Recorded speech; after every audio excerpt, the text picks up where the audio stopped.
Kanalın ilk videosuna hoş geldiniz. Öncelikle bu ilk video olacak. Bu sebeple biraz heyecanlıyım. Sesim titrerse vesaire. Hani bazı şeyleri karıştırırsam falan elimden geldiğince kurguda düzeltmeye çalışırım. Fakat şimdiden maruz görün. İlerleyen süreçte bunları düzeltmeye çalışacağım. Bu video serisinin amacı ise genellikle teorik bilgileri vermek.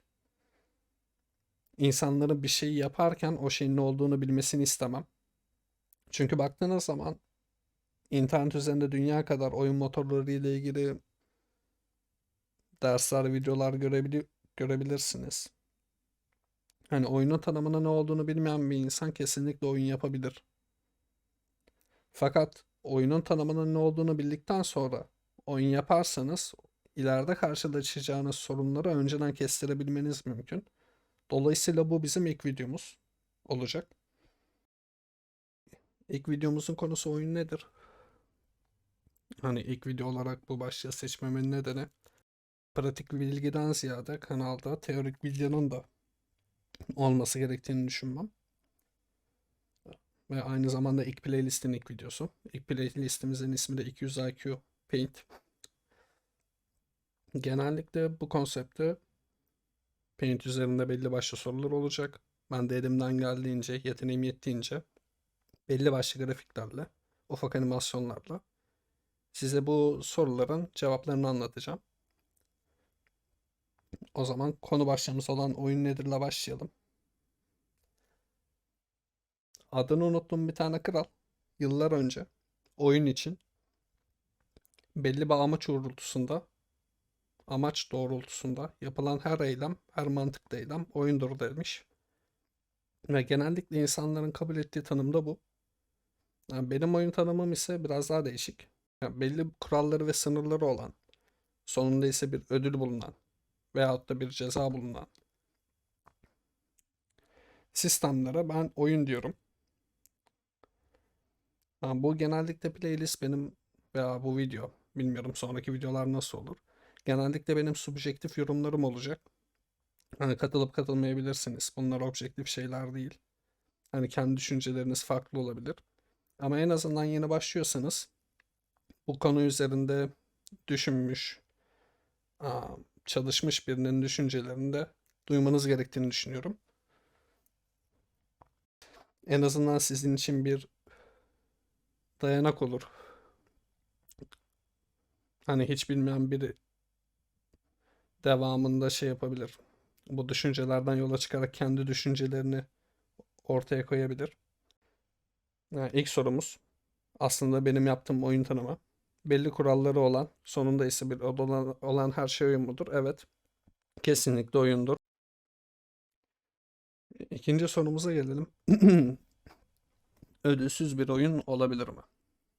Şimdi ödülsüz bir oyun fark ettiğiniz üzere benim oyun tanımıma ters.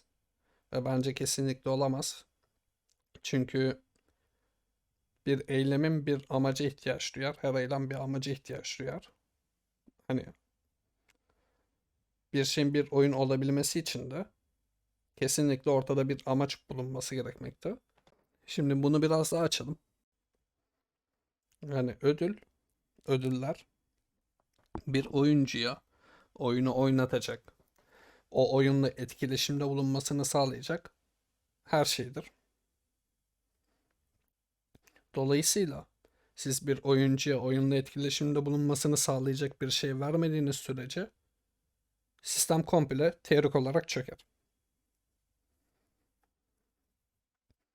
Yani bunu örneklemek gerekirse yani yıllar önceki Mario oyununu örnek olarak verebiliriz. Hani Mario'da hatırlarsanız Mario'nun asıl amacı prensesi kurtarmaktır. Ödülü prensesi kurtarmak. Yaptığı eylemler, kurallar, sınırlar, belli haritalarda yolculuk edip canavarlarla yüzleşip sonunda da prensesi kurtarmak. Genel olarak Mario oyunu budur. Peki buradan ödülü yani prensesi çıkartalım. Bu durumda ne olur? Mario'nun canavarlarla yüzleşmesi için ortada bir sebep kalmaz ve oyun orada biter. Mario için. Peki herhangi bir oyuncu oyunu oynamaya devam edebilir mi? Gayet tabii devam edebilir, ortada bir prenses olmasa bile. Peki burada şey diyebilirsiniz ya kardeşim yani. Prenses gitti, ödül ortadan kalktı. Peki biz neden oyun oynamaya devam ediyoruz? O zaman da sizin için, yani oyuncu için ödül mantığı değişir. Ödülün kavramı değişir. Ödül kavramı burada prensesi kurtarmaktan ziyade hani bir bölümü çok olabilecek en hızlı sürede bitirmek veya ulaşılabilecek en yüksek seviyelere ulaşmak veya ne bileyim kimsenin bilmediği gizli oyun mekaniklerini bulmak olabilir. Hani buradan da anlayacağınız üzere ödül kavramı oyunu oynayacak kişiye göre sürekli değişkenlik gösterebilir. Hani bir oyunun oyun olabilmesinin en büyük etkeni oyuncuya bağlıdır. Peki o zaman üçüncü sorumuza gelelim.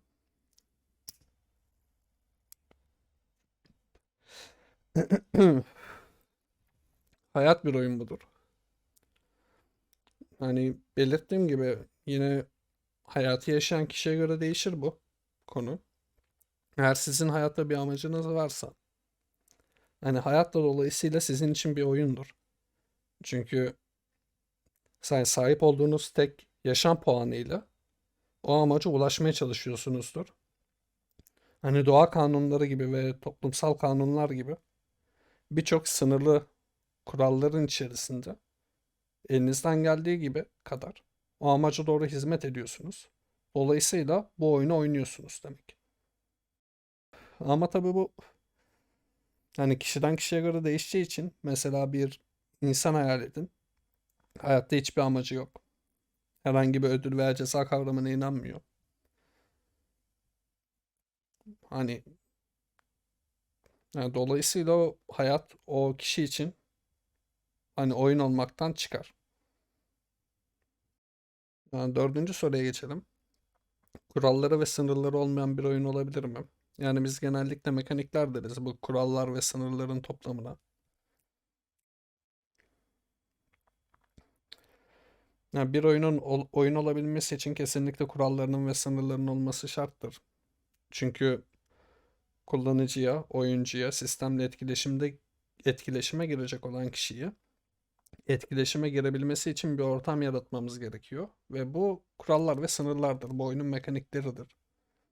Yani dolayısıyla etkileşime girilmeyen herhangi bir şey oyun olamaz.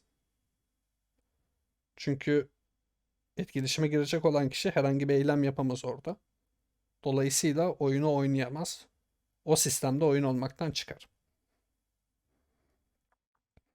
Hani örnek vermek gerekirse kuralları ve sınırları olmayan, mekanikleri olmayan ürünler, sistemler nelerdir?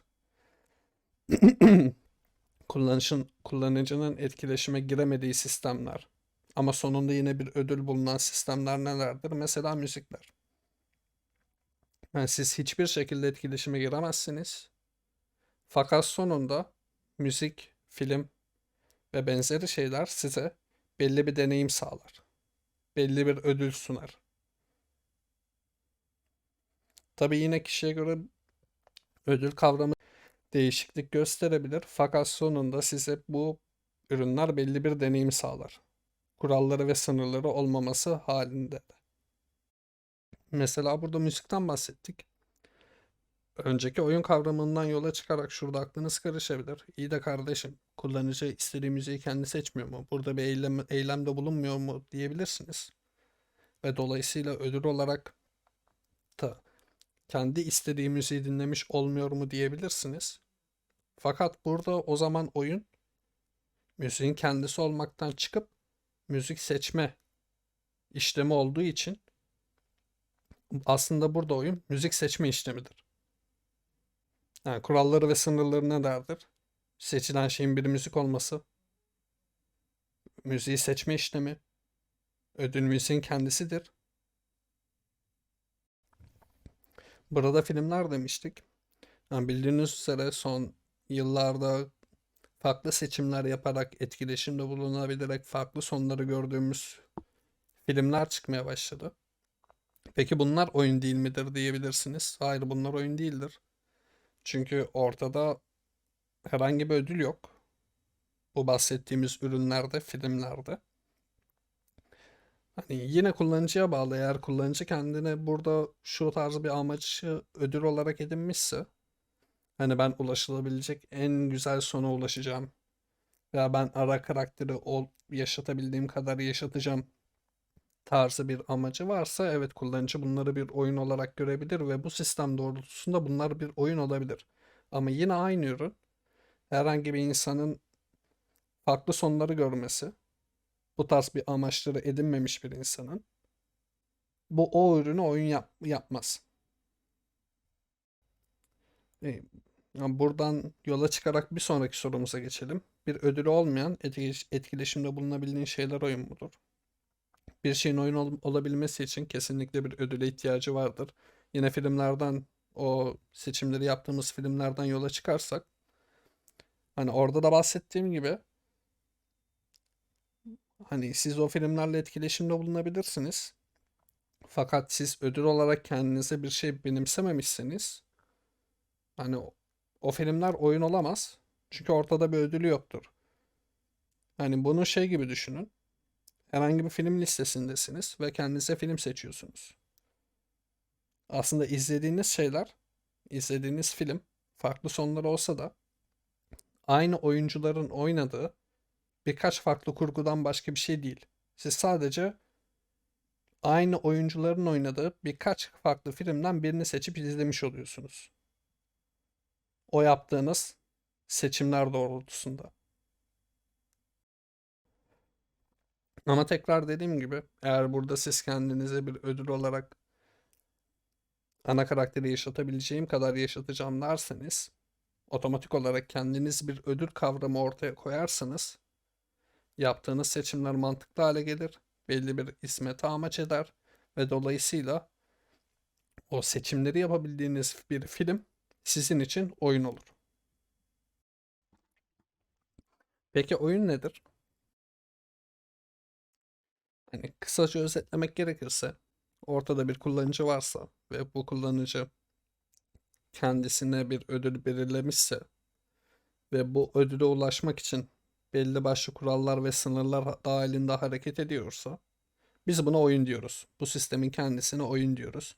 Bu bilgisayar oyunları olabilir, bir rol yapma oyunu olabilir, bir masaüstü kutu oyunu olabilir.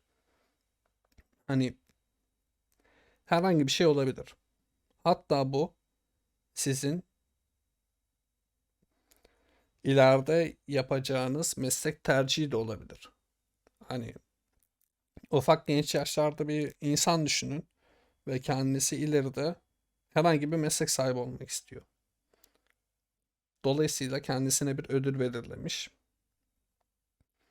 ve bu ödüle ulaşmak doğrultusunda kendisi belli başlı eğitimlerden geçiyor. Bu eğitimler içerisinde başarılı olup başarısız olabiliyor. Ve sonucunda ise istediği şeye, yani ödülüne ulaşıyor veya ulaşamıyor. Bu sistemin kendisi de bir oyundur. Peki unutmamanız gereken şeyler neler? Bir şeyin, herhangi bir şeyin oyun olabilmesi için ilk öncelikle oyun oynayacak kişi, kullanıcı, oyuncu. Artık ne derseniz. İkincisi, sistemin belli başlı mekaniklerinin olması, yani kuralların ve sınırlarının belli olması. Üçüncüsü ise bir ödül ve dolayısıyla bir ceza.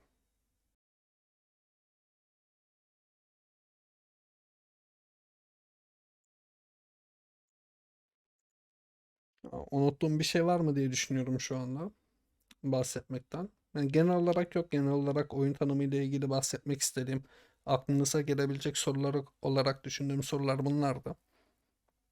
Yani umarım açıklayıcı bir anlatım olmuştur. Bu video serisinin ilerleyen videolarında ne olacak peki? Oyun çekirdeğinden bahsedeceğiz. Bir oyunun en basit hali anlamıyla ne olduğunu, yani bunu birkaç cümlelik, herhangi bir oyunun birkaç cümlelik tanımı olarak düşünebilirsiniz.